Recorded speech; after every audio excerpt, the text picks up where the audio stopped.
tahimik ka muna. Huminga ka. At pakinggan mo ito. May tanong ako sa'yo.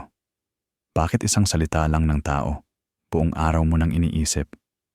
Bakit isang comment lang, nasisira na agad ang mood mo? Bakit kapag hindi ka pinansin, pakiramdam mo wala kang halaga? At bakit kapag pinuri ka, parang biglang okay na ulit ang buhay? Kung tinamaan ka, huwag kang umalis. Dahil ngayon, sasabihin ko sa iyo ang katotohanang bihirang marinig.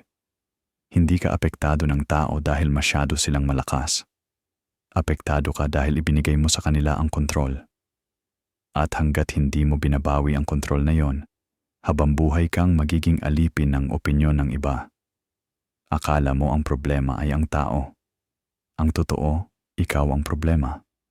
Hindi dahil mahina ka, kundi dahil tinuruan ka ng mundo na hanapin ang halaga mo sa labas.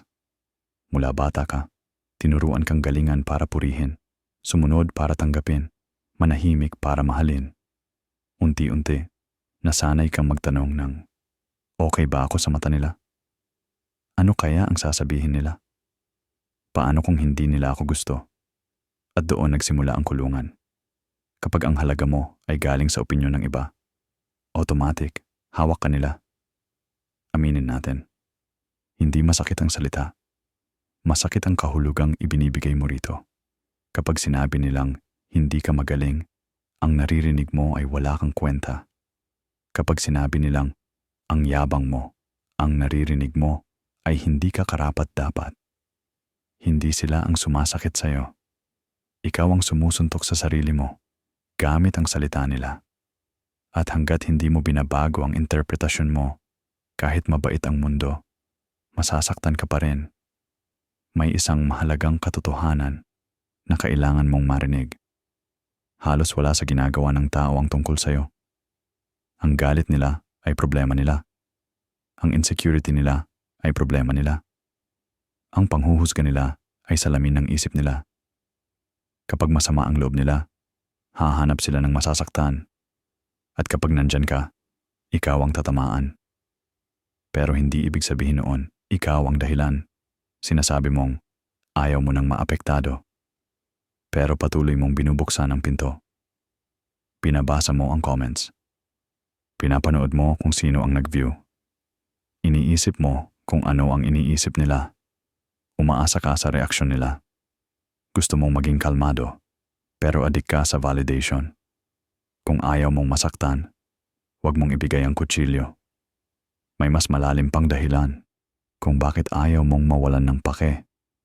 Dahil kapag hindi ka na apektado, kailangan mong harapin ang sarili mo. Wala nang masisisi. Wala nang dahilan. Ikaw na lang ang matitira. At nakakatakot iyon. Mas madali minsan maging biktima kaysa akuin ang responsibilidad sa sarili mong emosyon. Kapag ginawa mong gantimpala ang papuri, ginawa mo ring parusa ang kritisismo. Isang papuri, masaya ka. Isang puna, wasak ka. Para kang remote-controlled. At ang taong kayang kontrolin ang emosyon mo, kaya ka rin kontrolin bilang tao. Ngayon, pakinggan mo ito ng mabuti. Hindi mo kontrolado ang sasabihin nila. Hindi mo kontrolado ang iisipin nila. Hindi mo kontrolado ang gagawin nila. Pero kontrolado mo kung paano ka tutugon. Hindi ka mananahimik dahil takot ka. Mananahimik ka dahil may disiplina ka. Hindi ka iiwas dahil mahina ka. Iiwas ka dahil mahalaga ang oras at isip mo. Kapag hindi ka agad nagre-react, ikaw ang may kapangyarihan. Darating ang araw na may sasabihin sila, may gagawin sila, may iisipin sila, at wala kang mararamdaman. Hindi dahil wala kang puso, kundi dahil buo ka na. Hindi ka na naghahanap ng approval. Hindi ka na nagtatanggol ng ego. Hindi ka na umiiyak sa opinyon. At doon ka magiging tunay na malaya. Simulan mo sa maliliit na bagay. Huwag sumagot agad. Huwag magpaliwanag kung hindi kailangan. Huwag mag-react sa galit. Huwag mag-post para patunayan ang sarili. Piliin ang katahimikan. Sa bawat beses na pinipigilan mo ang sarili mo, lumalakas ka. Hindi mo maiiwasan ang opinyon ng tao. Hindi mo makokontrol ang mundo. Hindi mo mapipigilan ang ingay. Pero pwede mong kontrolin kung paano ka tatayo. Kung palagi kang apektado ng tao, hindi dahil mahina ka, kundi dahil hindi mo pa binabawi ang kontrol. At simula ngayon, may choice ka. Manatiling alipin ng opinyon ng iba o maging malaya sa katahimikan. Tahimik ka na, hindi dahil wala kang masasabi, kundi dahil wala ka ng kailangang patunayan.